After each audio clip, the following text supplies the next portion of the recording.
នេះគឺជាសង្គ្រាមរវាងសម័យក្រហមនិងសម័យខ្មៅហើយសម័យក្រហមសម័យខ្មៅក៏បានធ្វើសង្គ្រាមជាមួយគ្នាដោយសារតែដំបូងឡើយគឺថាសម័យខ្មៅគេបានមករកចំណីអាហារមករកស្បៀងទុកអញ្ចឹងណាហើយពេលហ្នឹងក៏មានសម័យខ្មៅក៏បានរកឃើញអាដុំអ្វីមួយយ៉ាងនេះដើម្បីវាក៏បានភ្លក់មើលអញ្ចឹងណាភ្លក់ទៅក៏បានដឹងថាជាដុំស្ករដ៏ល្អឯកហើយពេលហ្នឹងពួកវាក៏បានហៅកូនចៅហៅគ្នារបស់វាហ្នឹងដើម្បីទៅលើកប្រអប់ស្ករយកទៅហើយដល់ពេលធ្វើដំណើរតាមផ្លូវហ្នឹងអាប្រអប់ស្ករក៏បានធ្លាក់ហើយកពុកស្ករកពុកឯឡើងពេញហ្នឹងតែម្ដងហើយបន្ទាប់មកហ្នឹងពួកគេក៏បាន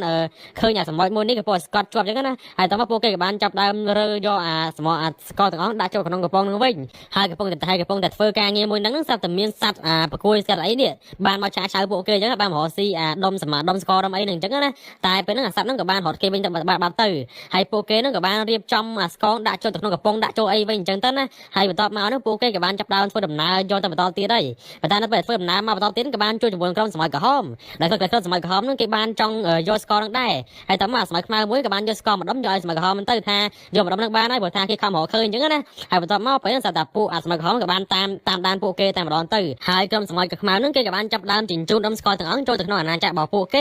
េហើយបន្ទាប់មកគេក៏បានយកដុំស្ករម្ដុំយកទៅឲ្យស្ដេចរបស់គេហូបអញ្ចឹងណាស្ដេចហ្នឹងគាត់ថាភ្លក់ស្ករទៅហើយគាត់ថាចាប់ដើមមានកម្លាំងក៏បានពងមកកូនចន់ខ្លាំងមែនទែនក៏បានកើតកូនកាត់ចៅមកច្រើនខ្លាំងមែនទែនហើយពេលហ្នឹងអាពួកសម័យក្រហមនេះគេក៏បានយកដំណឹងមួយហ្នឹងយកទៅប្រាស់ស្ដេចរបស់ពួកគេអញ្ចឹងណាហើយពេលហ្នឹងស្ដេចរបស់ពួកគេក៏បានចាប់ដើមថាត្រូវតែធ្វើសង្គ្រាមដើម្បីទៅដើមយកអាដុំស្ករទាំងអស់ហ្នឹងមកអញ្ចឹងណាហើយពេលហ្នឹងតសម័យក្រហមក៏បានចាប់ដើមកេណ្ឌទ័ពគ្នាមកដល់ពេញហ្នឹងតែម្ដងមកឡំពាត់អាណាចក្ររបស់សម័យខ្មៅតែម្ដងហើយពេលក៏បានចាប់ដើមធ្វើសង្គ្រាមក៏បានចាប់ដើមបាញ់គ្រាប់មានអីហ្នឹងគេថាបាញ់មកទីអស់ហើយពេលហ្នឹងបាញ់មកបាញ់កំតិចអាណាចក្ររបស់សម័យខ្មៅតែម្ដងពេលហ្នឹងហើយអាវុធរបស់ពួកគេគឺថានៅខ្លាំងមែនទែនមានតាំងពីឈើចាត់ពេញមានតែអីចឹងទៅបាញ់ទៅអាណាចក្រសម័យខ្មៅអញ្ចឹងណាបាញ់ទៅសម័យខ្មៅក៏បានរត់គេចអីឡើងពេញហ្នឹងតែម្ដងហើយសម័យខ្មៅគឺថាធ្វើឲ្យកើតទេដោយសារតែត្រូវបានគេឡំពាត់ចិត្តអញ្ចឹងណាតែមកក៏បានយកអានេះប្រាប់ខ្វះអាជីនេះក៏យកមកតម្លាក់លើអាពួកសម័យក្រហមតែម្ដងហើយតែមកក៏បានចាក់គ្រាប់ឆ្នាំចៃឡើងពេញហ្នឹងឆ្នាំវាក៏បានចេញពពុះចេញអីសងខាងហ្នឹងអញ្ចឹងទៅដែលធ្វើសម័យខ្មៅហ្នឹងមិនអាចចូលមកបានហើយពួកគេក៏បានចាក់ឆ្នាំចាក់អីមានតាំងពីស្ករទៀតហើយអាពួកសម័យក្រហមក៏បានបាញ់គ្រាប់ទៀតប៉ាំងម៉ែធ្លុះអាកន្លែងអាណាចក្ររបស់ពួកគេពីម្ខាងទៅម្ខាងយកតែម្ដងគេថាពិតជាសាហាវខ្លាំងមែនទែនហើយពេលហ្នឹងស្ដេចរបស់សម័យខ្មៅហ្នឹងគេក៏បានចាប់ដើមរកវិធីរកអីអញ្ចឹងណាហើយពេលហ្នឹងគេក៏បានយកឈើគោះនេះហើយតើមកក៏បានមានគ្រាប់កញ្ជ្រួចពួកសម័យខ្មៅគេក៏បានយកគ្រាប់កញ្ជ្រួចហ្នឹងយកមកដាក់ទៅរៀបនៅលើដបូអាកន្លែងអាណាចក្ររបស់ពួកគេហ្នឹងហើយពេលហ្នឹងគេថាមានឈើគោះសល់តែម្ដងឯងហើយពួកគេក៏បានយកឈើគោះម្ដងហ្នឹងយកមកខុសឲ្យឆេះទៅហើយបន្ទាប់មកក៏បានចាប់ដើមដុតកញ្ជ្រួចមួយហ្នឹងហើយកញ្ជ្រួចមួយហ្នឹងក៏បានចាប់ដើមឆេះឡើងហើយពួកសម័យក្រហមឃើញក៏បានថាចុំបន្តិចពួកហ្នឹងក៏ស្លាប់អញបានទៅហើយតើមកកញ្ជ្រួចមកក្រក៏បានហោះឡើងទៅខាងលើបាត់ទៅហើយពេលក៏បានផ្ទុះនៅពេញហ្នឹងតែម្ដងធ្វើឲ្យសម័យក្រហមចាំបានផ្អើលតែពេលហ្នឹងគឺថ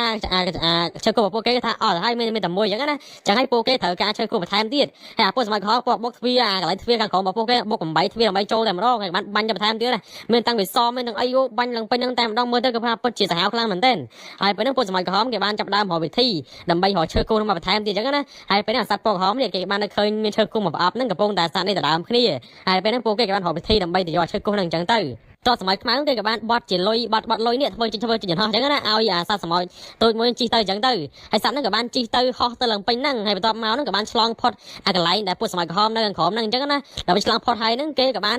នហោះប្រើស្លាប់របស់ពួកគេហ្នឹងហោះបន្តទៅដើម្បីទៅយកអាឈើគោះមកប្រអប់ហ្នឹងហើយគេក៏បានហោះទៅដល់ក្នុងព្រៃហ្នឹងក៏បានឃើញឈើគោះហ្នឹងហើយតែមកគេក៏បានពំអាឈើគោះហ្នឹងមកប៉ុន្តែដល់ពេលតាមផ្លូវហ្នឹងក៏បានជួបជាមួយនឹងពួកសត្វរុយនេះហើយពួកសត្វរុយហ្នឹងក៏បានចាប់ដើមឆាឆៅគេអញ្ចឹងណាក៏បានចាប់ដើមតាមជីគេអញ្ចឹងណាដោយសារគេបានផោតដាក់ហើយពេលវាខឹងហើយពួកគេក៏បានរត់តាមគ្នាហោះតាមលើឡើងពេញហ្នឹងតែពេលហ្នឹងសាន់គេបានកិច្ចតន់ណាដល់ពេលអាពួកសត្វរុយមកប្រក្រោយហ្នឹងក៏បានបុកជាមួយនឹងឡានបុកជាមួយនឹងអីហ្នឹងងាប់អស់តែម្ដងទៅហើយធ្វើឲ្យសត្វរបស់ពួកយើងហ្នឹងអាសត្វតូចហ្នឹងក៏បានពំយកអាឈើគោះម្ដុំហ្នឹងយកទៅអញ្ចឹងណាហើយគេថាសម័យខ្មៅគេថាបានចាំអាឈើគោះឡើងយូររហូតដល់អាណាចក្ររបស់ពួកគេថាចង់តិចទីអស់ទៅហើយប៉ុន្តែពេលហ្នឹង